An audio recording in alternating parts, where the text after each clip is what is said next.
What is up, you guys? Welcome back. And today it is a response video. I saw that James over at DVD Collector 1974 posted a community chat video, and I'm not quite sure where it originated, if it was with him or not, but I'll leave his link below. And he posed a couple questions to our movie community. So the first question is wish lists. Do we keep wish lists? And if so, how do you keep them? Now, I used to, back in the day, I hand wrote everything out. Had the date and then whatever I was looking to get. I don't do that anymore. Now I keep everything on Amazon. I have a generalized wish list. I have a pre-order wish list. So I'll have a May wish list, a June wish list. And then I have a digital code list. I've really come to the place in collecting where I'm just not buying much anymore. You know, it's like I kind of have everything that I want, and if it's any new release, I'll just kind of get it day one normally. And but it has to be a release I really want. Otherwise, I will just get the code. I'll go onto the Blu-Ray forum and buy the code from someone. Prime example was Glass, which came out a few weeks ago, I think. And I was like, okay, do I really want the Blu-ray of that? No. So I bought the code instead. Because if it's something where whatever, say Voodoo goes down and it's lost forever and I never get it back, I'm not going to be that upset about it. Whereas, back here, these are the ones that, that I'm like, okay, I want to hold on to these. I want a physical copy of these. As far as my movie, pre-order wish list looks right now, it's empty. There's nothing out right now that I'm looking to buy. It doesn't mean there aren't amazing things out there. It's just not for me right now. If I had to guess, probably the next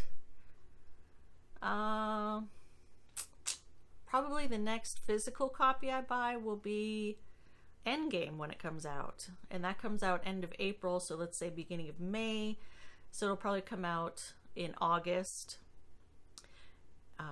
and then we'll see after that. That's when a lot of the bigger titles start to get released, but that's when I'll probably start picking up titles, is the end of summer. Otherwise, I don't have anything on my list right now. Trying to think. Even Captain Marvel, Captain Marvel was so average, I may just pick up the code for Captain Marvel. That it didn't really, it wasn't horrible, but it was just eh. So that's how I keep, track of my lists. Oh, and then on my generalized wish list, I only have two things. I have, there are two Godzilla related items that are coming out next month, I think, which are the Art of Godzilla, King of the Monsters. Those are those big kind of coffee table books.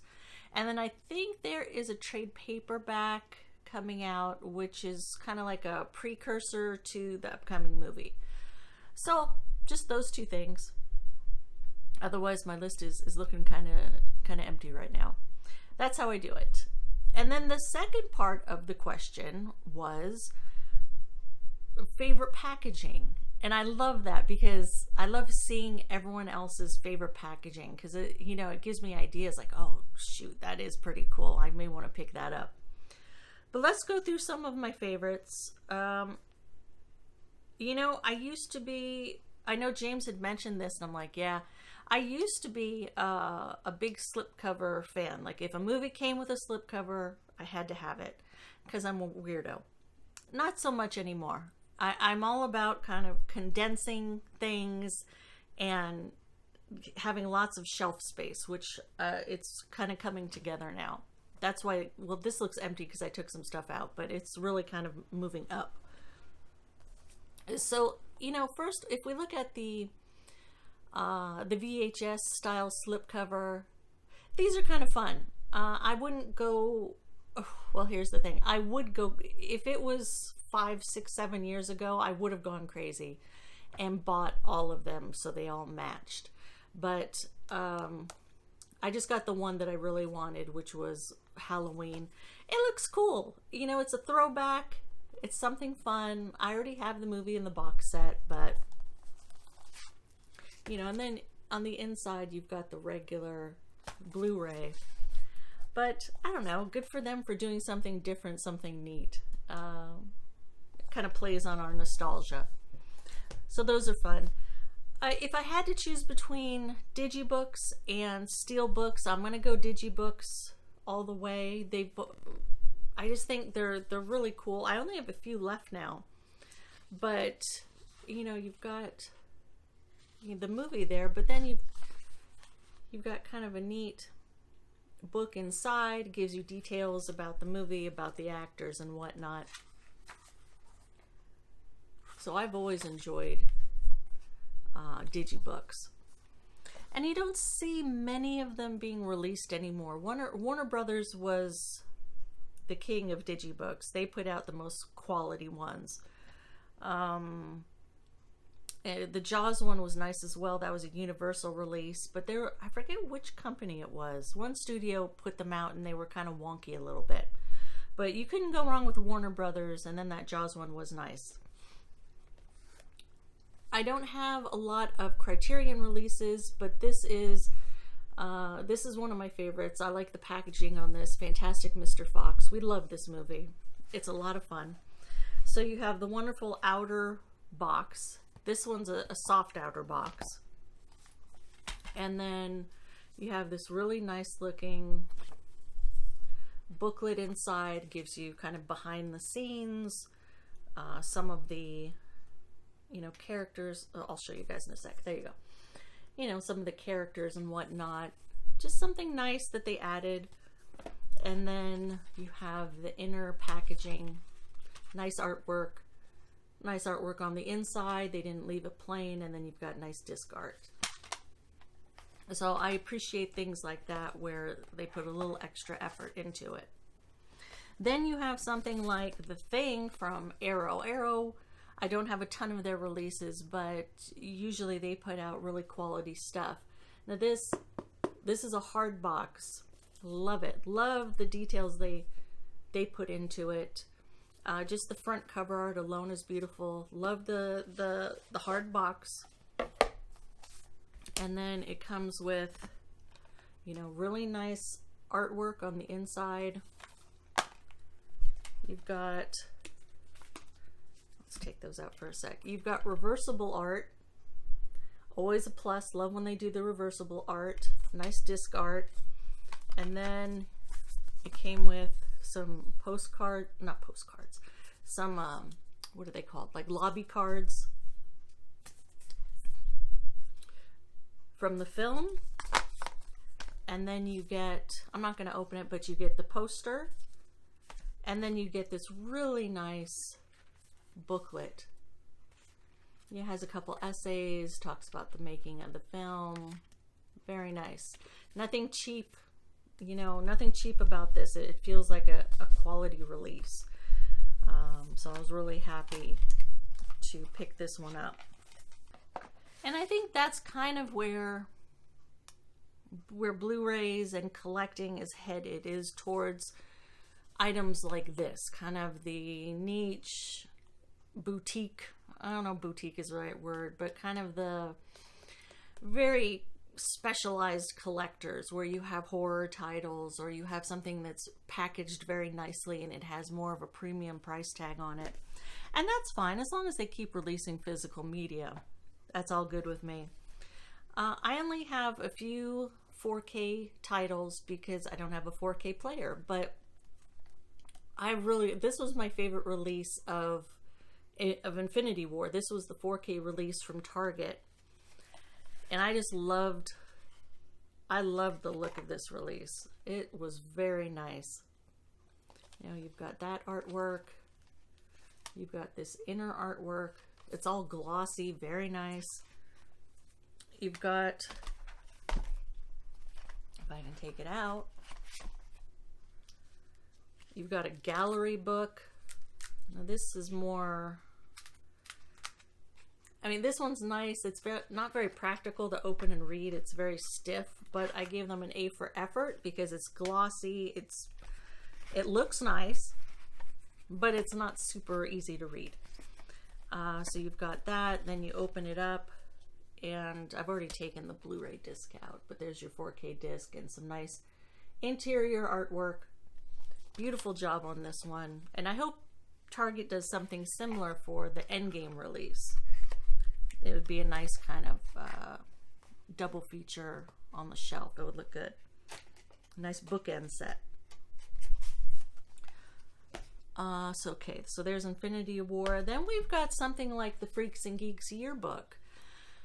I will support just about any release of Freaks and Geeks because I love the show. This was released by Shout Factory, and they put so much kind of love and respect into this show that only lasted one season. They put all the money in to get the music rights for the show because there's quite a bit of music they had to pay for. So I'll always support that. This is the, the high school yearbook edition, and it's just, this is all supposed to be there. And then I have some autographs. I met some of the cast Comic-Con years ago. So they were signing, and it is just chock full of pictures and kind of behind the scenes stuff. And hold on, let me find. I mean, it's just like page after page after page of behind the scenes stuff. You've got some essays. You've got breakdowns of all the episodes. And then you've got the discs in the back. Shout Factory is usually good for good box sets. Okay, then we have, let's go to some steelbooks. I only have a few steelbooks left. If it's a movie that I truly, truly love, and it's a cool design, then I will get the steelbook. Like for Guardians 1, I love the cassette, the Walkman look that they went for. Awesome. It's got the buttons on the side. Love it. Beautiful. And then this is dusty. With something like this where you have the Planet of the Apes movies, which I loved. I loved this trilogy, where they released all three movies with really neat artwork. At first this was a Best Buy exclusive, but now I've seen it at Walmart, so these on the shelf together look great. So you got that one, and that one. Love those. And then these are probably two of my favorite pieces, and I've had them for quite a while. I had to find a very, very nice person who was willing to send it over from overseas. The first one being the Attack the Block release. This one is a glow-in-the-dark cover. Just wonderful. And then, on the inside is kind of the same artwork we got here in the United States, but and it does glow. It looks good. It's got the monster teeth. And this one might be my favorite. This one is just so beautiful, this slipcover. It is the Drive slipcover with, I don't know if you can see, it's embossed, and it's almost like it almost kind of feels like a fabric, but it's not. And it's kind of poofy here. Oh, I love it. Beautiful. I hope we kind of get more things like this in the United States. I don't know if we ever got anything this nice in the United States. But this is just great. And then the regular artwork underneath. Love it. Love it, love it. And then finally, as far as big box sets go, I appreciate them. I appreciate the time and effort that goes into you know, planning what goes into a box set, but they take up a lot of space. Almost like, you know, like those seasons of The Simpsons with the heads. They look cool. Like it would be cool to have all of those seasons lined up, but they take up a lot of space. So probably, you know, one of my favorite box sets has got to be the 10 Commandments. It is awesome.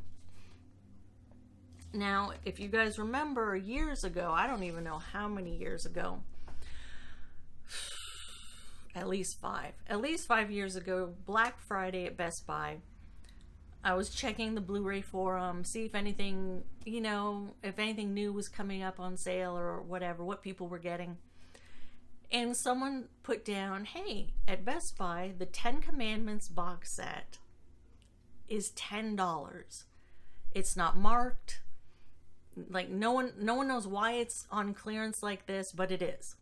So I'm like, holy moly. I went over to Best Buy and they had, I think I picked up 2. I know I got one for Thomas Wolfman, and then I picked one up for myself. I took it to the register, and sure enough, it rang up $10 each, and the cashier was like, what? Anyways, so the slip, the outer slip comes off. So then you get this, with you know, the Red Sea, and then it parts. You can open it up, and it's just so cool. You have the you know, the 10 Commandments stones in here, and sure enough, you know, they're stone-like in quality. And you take them out. We'll get to those in a sec. Here are costume sketches. You've got this, which is, it kind of tells you about all the different, I mean, this artwork is beautiful. It tells you about the different biblical events in the film. So it gives you an idea of what's going on if you didn't have an idea. It has the cast in the back. I mean, just, and the paper they put it on is very nice. So you got something like that. Beautiful. That's beautiful. You've got, is this the telegram? I think you've got there's a Charlton Heston letter in here, replica letter, and then like a copy of a telegram that was sent. And then you've got this hardback book, little book, and this is like really nice pictures of the sets, behind the scenes pictures, you know, different storyboards. It's gorgeous. It truly is. And there's a look at the folks passing through the Red Sea, the parting of the Red Sea. And then the discs themselves. This is just a little thing about the release. And then the discs. Okay, and then this is where the discs themselves are housed. There, I like the idea of the magnets at the top to kind of hold the two sides together. That was a smart idea, instead of doing maybe hinges. And you've got the Blu-rays and then the DVDs on the other side. Wonderful. And then you just kind of put it together and it holds still. Beautiful set, well thought out, and well worth the money if you're looking to pick it up, for sure. And I think that's all I picked out. But yeah, so thanks again to James for kind of passing along this community chat. Anyone can respond, so if you guys want to respond, go ahead. I'd love to hear, you know, how you kind of keep your wish lists in order and what some of your favorite you know, like special editions are in your collection, because that's always cool, especially if you're overseas, because you guys get a lot of cool stuff over there that we don't get. And then for anyone curious, I am working on the 24-hour movie marathon, Ryan Chataway's marathon, where he posts all the rules every year. So I'm more than halfway done with that. So it's coming along. I don't watch it all in one night because I would pass out and die. But that's it, you guys. I hope you all have fun at Endgame this weekend. We will be there Thursday night. And take care. We'll catch you guys later.